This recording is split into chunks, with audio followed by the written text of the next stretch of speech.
बड़ी सौभाग्य की बात है। एक बार खड़े हो जाइए आप लोग। और अमित जी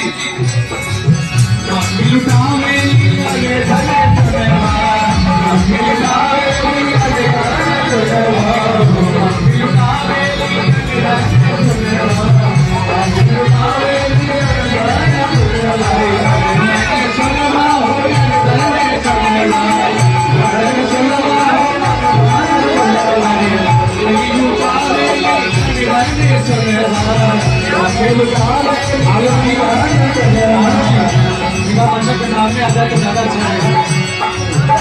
अरे भैया बाजे